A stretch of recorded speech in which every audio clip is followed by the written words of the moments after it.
भारत का पड़ोसी देश श्रीलंका भीषण आर्थिक और राजनीतिक संकट में फंसा हुआ है और देश की जनता सड़कों पर है। श्रीलंका में राजनीतिक और वित्तीय संकट का समाधान नजर नहीं आ रहा है।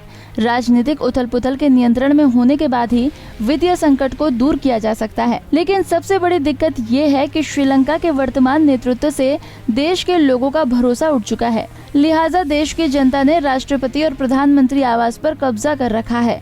हालांकि इतनी समस्याओं के बावजूद सबसे अच्छी बात यह है कि श्रीलंका का विधायी तंत्र पूरी तरह से नहीं टूटा है और राष्ट्रपति के इस्तीफे के बाद नए राष्ट्रपति का चुनाव होगा, जिसमें साजिद प्रेमदासा का नाम सामने आ रहा है।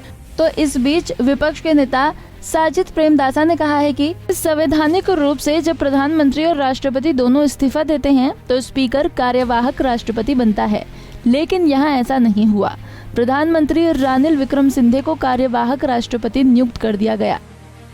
साथ ही प्रेमदासा ने गोटाबाया राजपक्षे पर आरोप लगाया कि इस्तीफे देने की बजाय वो विदेश भाग गए। इसके बाद उन्होंने कहा कि देश के राष्ट्रपति कहते हैं कि वो इस्तीफा दे रहे हैं, लेकिन उन्होंने ऐसा नहीं किया और वो विदेश चले गए। स्पीकर द्वारा दिए गए बयान के आधार पर पीएम कार्यवाहक राष्ट्रपति होने का दावा कर रहे हैं।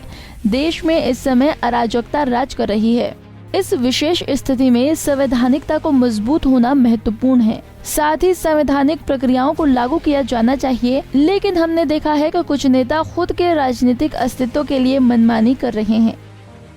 इसके बाद साजिद प्रेमदासा से पूछा गया कि लोगों के राजनीतिक नेतृत्व पर भरोसा नहीं है, लेकिन आप संसद में नंबर कैसे प्राप्त करेंगे, तो उन्होंने कहा कि वर्तमान की संसदीय रचना साल 2020 के चुनाव के समय की लोगों की राय है, लेकिन संसद और कार्यकारी अध्यक्ष दोनों ही वर्तमान में लोगों की राय और आकांक्षाओं पर खरे नहीं उतर रहे हैं। इसके बाद प्रधानमंत्री के पद से इनकार करने और अब राष्ट्रपति पद पर दावा करने के सवाल पर उन्होंने कहा कि मैंने प्रीमियरशिप से इनकार नहीं किया। मैंने कुछ शर्तों पर स्वीकृति नहीं दी थी जो कार्यकारी अध्यक्ष की शक्तियों को कम कर देती। इन शर्तों में अधिक पारदर्शिता, लोकतंत्र जवाबदेही और लोकतंत्रीकरण, जिसके लिए राष्ट्रपति सहमत नहीं थे। इस समय सबसे महत्वपूर्ण पहलू ये है कि मैं ऐसी सरकार और राष्ट्रपति के अधीन काम नहीं करूंगा जिसे लोगों ने पूरी तरह से खारिज कर दिया हो।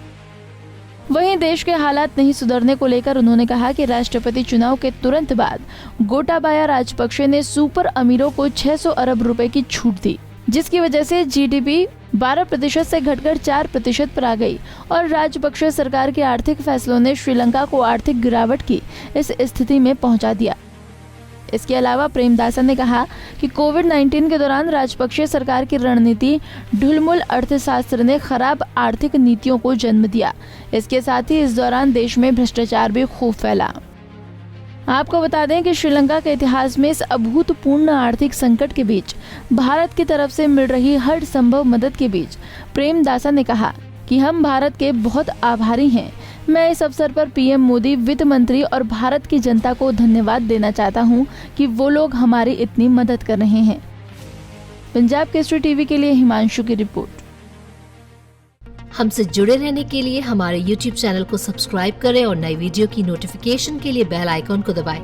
अगर आप ये वीडियो Facebook पर देख रहे हैं तो लाइक जरूर करें और ज्यादा से ज्यादा शेयर करें। धन्यवाद।